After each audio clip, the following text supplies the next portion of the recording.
मैं हूं नागलोक का नागराज तक्षक। अगर तुम लोगों ने मेरी शर्त नहीं मानी, तबाही मचेगी, मौत का तांडव होगा। तक्षक!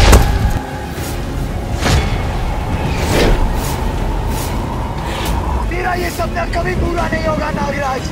तू जिंदा कैसे है और यहाँ क्या कर रहा है? भगवान शेषनाग ने भेजा है तेरा काल बनाकर। कौन है तू? मैं ही हूँ। शिवा! शिवा!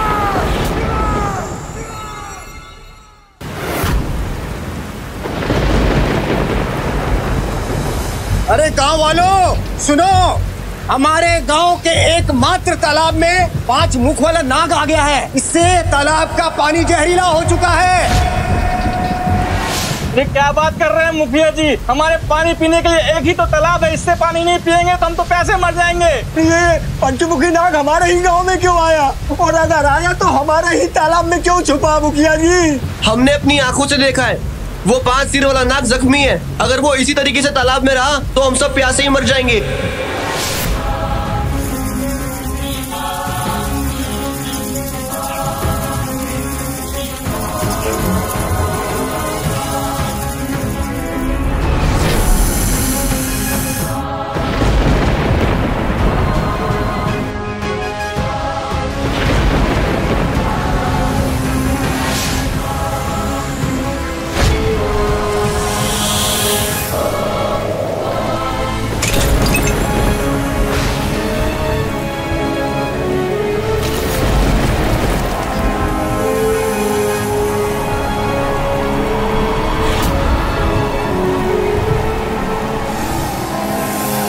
तभी न जाने कहां से गांव में नागलोक का राजा नागराज तक्षक आ गया।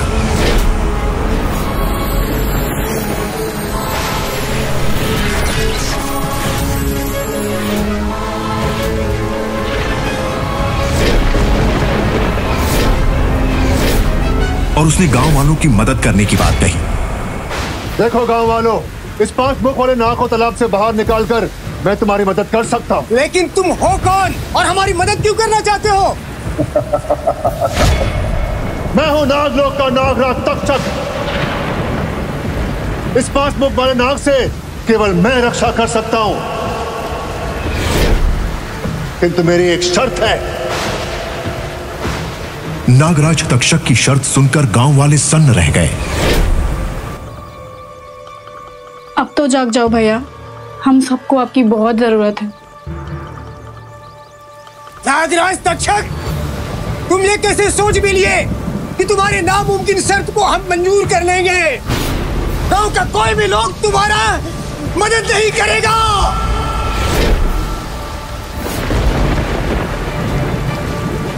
तभी पंचमुखी नाग तालाब में पानी के ऊपर आ गया। अचानक जोर की बिजली कड़की और उसी समय 5 मुंह वाले नाग में से एक नाग के सिर से एक ज्योति निकली, जो गोली की रफ्तार से उड़ती हुई पास ही के मकान में तर पर बेहोश पड़े शिवा की आंखों के ठीक बीचों बीच समा गई।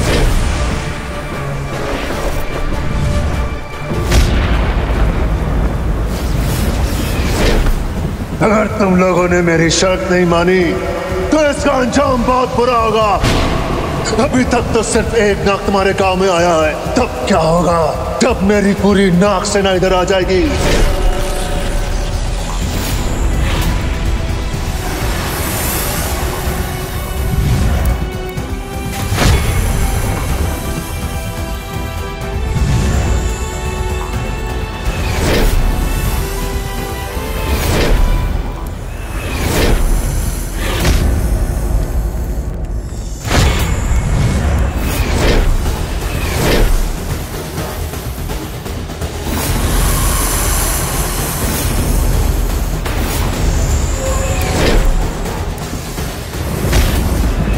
तबाही मचेगी, मौत का तांडव होगा। उसका एक नमूना अभी देख रहा हूं। तक्षक!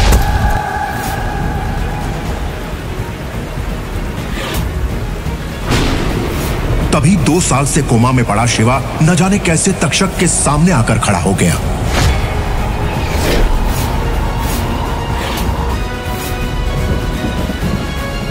तेरा तेरा ये सपना कभी पूरा नहीं होगा नागराज। 25 साल पहले जो इस गांव में हुआ था वो फिर कभी दोहराया नहीं जाएगा। शिवा तो यहाँ, तो जिंदा कैसे है और यहाँ क्या कर रहा है? भगवान शेषनाग ने भेजा है तेरा काल बनाकर।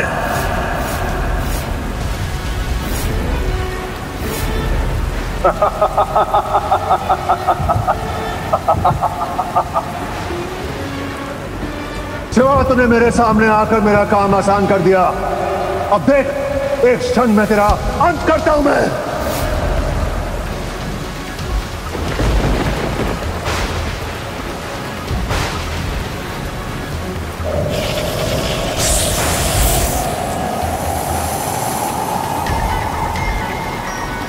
हे तीनों लोग के सबसे भयानक 5 मुखी विस्तर, आगे बढ़ और इस तुच्छ मानव को मृत्यु लोक पहुंचा दे। तक्षक के आदेश पर वो 5 सिर वाला नाग आगे बढ़ा, मगर अगले ही पल कुछ ऐसा चमत्कार हुआ जिसकी किसी ने कल्पना भी नहीं की थी।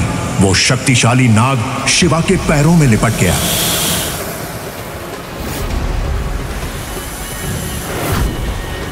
ये कैसे हो गया?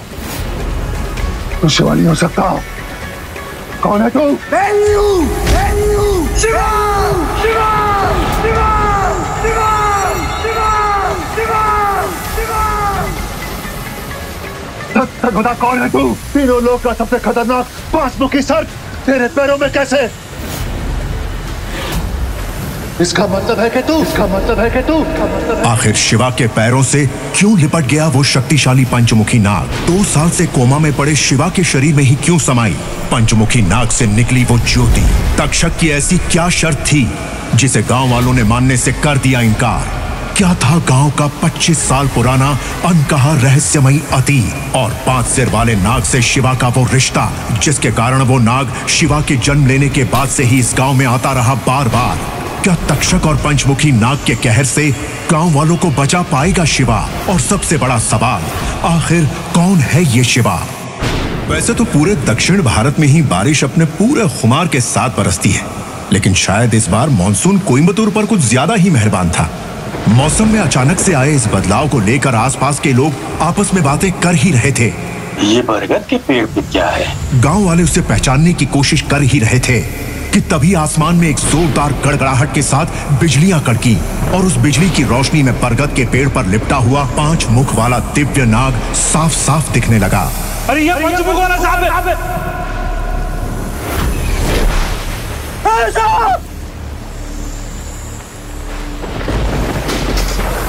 वो दिव्य नाग एक छोटी सी दिव्य ज्योति में तब्दील हो गया। तभी एक बार फिर से आसमान में तेज बिजलियां कड़की और वो दिव्य ज्योति गोली की रफ्तार से उड़ती हुई पास ही के मकान में प्रवेश कर गई और कमरे में पड़ी चारपाई पर सोए शिवा की दोनों आंखों के ठीक बीचों बीच लगे तिलक में जा समाई। शिवा का शरीर पिछले 2 साल से कोमा में था। अपने कॉलेज का एंट्रेंस एग्जाम देकर लौटते वक्त वो एक ट्रक से टकरा गया था और तब से उसका शरीर कोमा में था।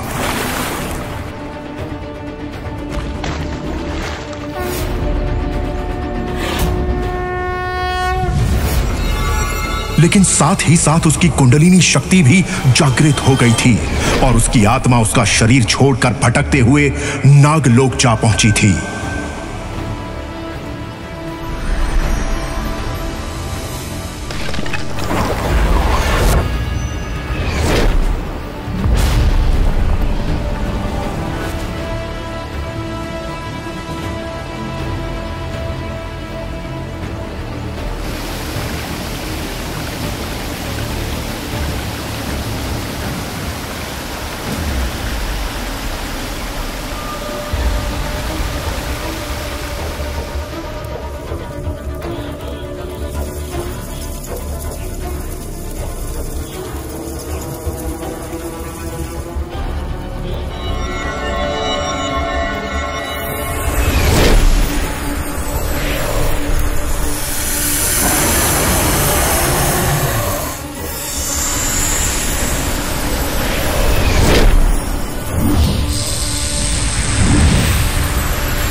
जहां नागराज तक्षक ने उसे संभाला और अपने बेटे की तरह न केवल उसकी आत्मा का रक्षण कर उसे एक नाग का शरीर दिया,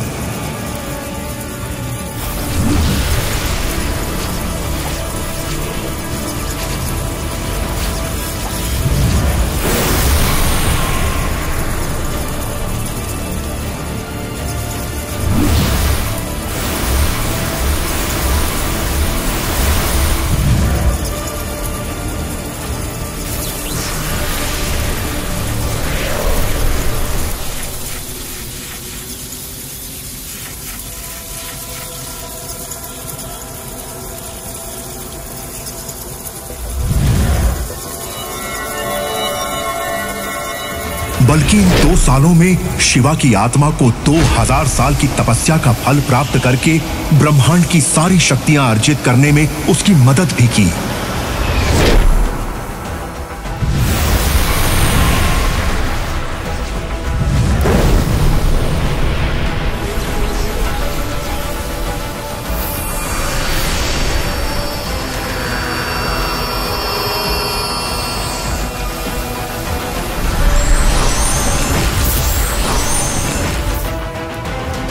पर जब तक्षक को लगा कि शिवा एक दिन उसका ही काल बन जाएगा, तब उसने शिवा की आत्मा पर हमला कर दिया। नागराज तक्षक की याद आते ही शिवा का मुंह कड़वा हो गया और उसके अंदर गुस्से की आग जलने लगी। उसने मन ही मन खुद से वादा करते हुए कहा, नागराज तक्षक, मैं एक बार फिर नागलोक लौट कर आऊंगा और मैं तुम्हें तुम्हारी गुनाहों की सजा जरूर दूंगा। शिवा ने इतनी आंखें खोली और अपनी धुंधली नजर से अपने आसपास के माहौल का जायजा लेना शुरू कर दिया। शिवा के दादाजी के आदेश के अनुसार उसके पूरे परिवार को घर के साथ साथ शास्त्री खानदान से भी बेदखल कर दिया गया था।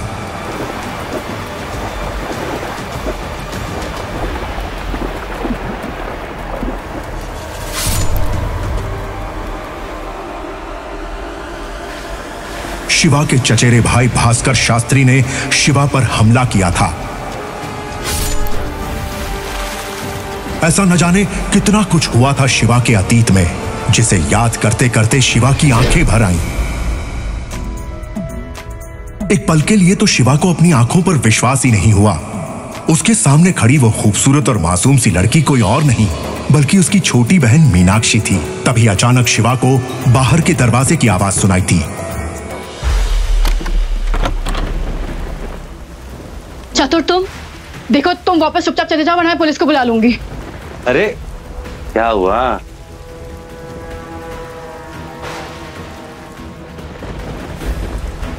देखो फिलहाल घर पे कोई है नहीं, तुम कल आओ। अरे एक मिनट। जयंती दीदी की शादी का कार्ड देने आएगा था, आने का? ठीक है, तुमने कार्ड दे दिया, अब तुम जाओ।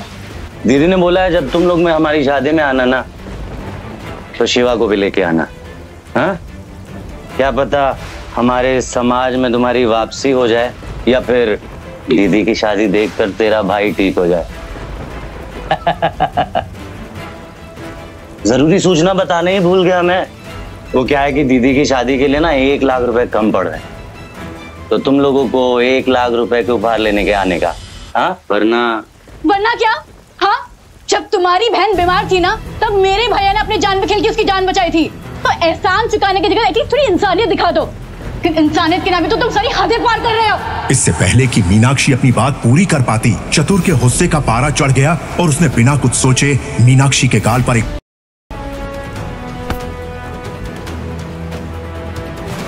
और तुझे माफ करने की।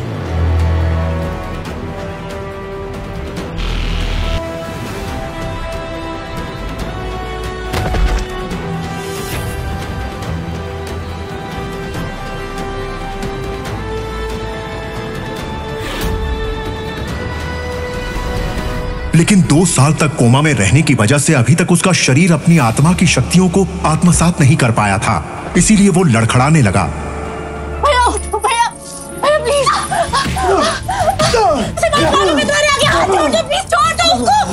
भैया को छोड़। शिवा को जमीन पर पड़ा देखकर मीनाक्षी शिवा के सामने ढाल बनकर खड़ी हो गई। इसी जद्दोजहद के बीच उसे यह भी याद नहीं रहा कि शिवा कब से कोमा से बाहर आ चुका है। मीनाक्षी की ऐसी हालत को देखकर चतुर के मन में शैतान जाग उठा। छोड़ना है ना तेरे भाई को, चल छोड़ दिया। लेकिन तभी अचानक शिवा ने चतुर को पूरी ताकत से खींचकर दूसरी तरफ फेंक दिया।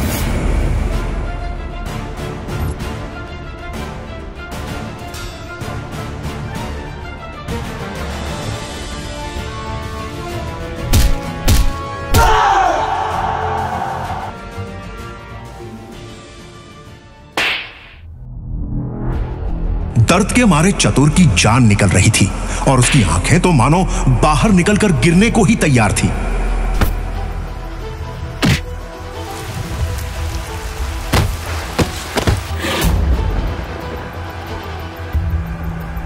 उसने शादी के कार्ड को खोलकर देखा तो उस पर लिखे अपने 2 दुश्मन के नाम देखकर शिवा चौंक गया। कार्ड पर दूल्हे के नाम के आगे उसके चचेरे भाई भास्कर शास्त्री और दुल्हन की जगह उसकी मंगेतर जयती अय्यर का नाम लिखा था।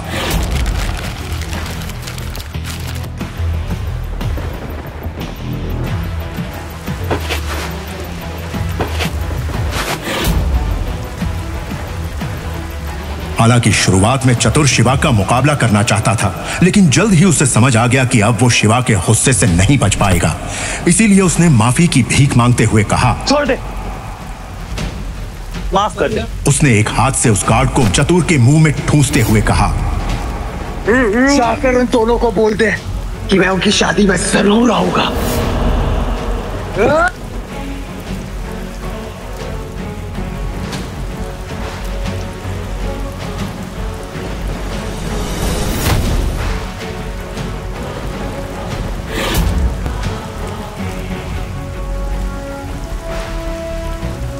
माफ कर दे शिवा, शिवा माफ कर दे मेरे। शिवा के शब्द सुनकर चतुर डर के मारे वहां से भाग गया। चतुर के जाते ही अचानक मीनाक्षी को शिवा के कोमा से बाहर आ जाने का एहसास हुआ तो उसने चौंकते हुए कहा, भैया आप ठीक हो गए? शिवा को अपने सामने इस तरह बिल्कुल सही सलामत खड़ा देखकर मीनाक्षी उसके गले लग गई और बहुत देर तक यूं ही उसके गले लगकर रोती रही। कुछ देर बाद जब मीनाक्षी के आंसू थमे तो उसने शिवा से कहा, मैं भी कितनी बुद्धू हूँ, मैंने ये सब के चक्कर में बाबा को बताया ही नहीं, आप ठीक हो गए। मीनाक्षी के मुंह से पापा के बारे में सुनकर शिवा ने उससे पूछा, वैसे बाबा कितने बजे घर आ रहे हैं? वो आजकल नाइट शिफ्ट कर रहे तो उनको मैं फोन भी नहीं कर पाई। एक्चुअली आजकल वो टैक्सी चला रहे हैं। हमारा घर हमसे छिन गया, हमारा दवाखाना भी बंद हो गया, दवाखाने के सारे कर्मचारियों को निकाल दिया गया और पापा का वैद्य का लाइसेंस भी रद्द कर दिया गया है। आपके एक्सीडेंट के 2 साल बाद तक हमारा सब कुछ बर्बाद हो गया। कोई बात नहीं, तुम जल्दी अंदर जाओ, कपड़े चेंज करो, तुम पूरी भीग गई हो, सर्दी हो जाएगी। मीनाक्षी की बात सुनकर शिवा सोच में पड़ गया। उसके पिता एक नेक और ईमानदार इंसान थे, इसलिए उनसे उनका वैद्य का लाइसेंस छिन जाना शिवा के गले नहीं उतर रहा था। शिवा अपने ख्यालों में खोया था कि तभी अचानक उसकी नजर बरगद की सबसे ऊंची डाली पर लगे उन फलों पर पड़ी जिनमें उस 5 मुख वाले दिव्य नाग का खून रिसकर जमा हुआ था। उस दिव्य नाग के खून को सोख लेने की वजह से बरगद के उन फलों में भी उस नाग की दिव्य ऊर्जा समा गई थी और इसी वजह से वो फल एक विशेष आभा के साथ दूर से ही चमकते हुए दिखाई दे रहे थे। शिवा जानता था कि अगर कोई आम इंसान बरगद के उन फलों को सिद्ध करके उसकी बनाई गई औषधि खा ले तो उसके शरीर के साथ साथ उसकी आत्मा का शुद्धिकरण भी होना निश्चित है, जिससे उस औषधि को खाने वाला मनुष्य लंबे समय तक स्वस्थ, तंदुरुस्त और जवान रह सकता है। हालांकि ये सब तो शिवा पहले से ही जानता था, लेकिन जो बात उसे सबसे ज्यादा हैरान कर रही थी वो थी उस बरगद के पेड़ की वो जड़ें जिनमें उस दिव्य नाग की सांसें समाई थीं। उसे इस बात का पूरा विश्वास था कि हो ना हो उस दिव्य नाग ने अपना शरीर छोड़ने से पहले जिन जड़ों से उसकी सांसें टकराई थीं वो जमीन के अंदर सुनहरे रंग में बदल चुकी थीं और वो आगे जाकर शिवा के बहुत काम आने वाली थीं, क्योंकि केवल एक शिवा ही है जो उस दिव्य नाग की असलियत जानता है। आखिर क्या असलियत थी उस 5 मुख वाले दिव्य नाग की और उसने अपनी शक्तियां शिवा को ही क्यों दी थीं? क्या शिवा अपने इंसानी शरीर में रहकर अपनी अद्भुत ब्रह्म शक्तियों का इस्तेमाल कर पाएगा? शिवा से बुरी तरह पिटने के बाद क्या चतुर चुप बैठ जाएगा या फिर वो शिवा से बदला लेने आएगा? और आखिर कैसे करेगा शिवा उसका सामना? इसलिए इन सारे सवालों के जवाब और इस कभी ना सुनी गई कहानी का सच जानने के लिए अभी डाउनलोड करें पॉकेट FM और सुने ये कहानी his rebirth of a destroyer Hindi में, जिसे भारत में करोड़ों लोगों ने सबसे ज्यादा पसंद किया है।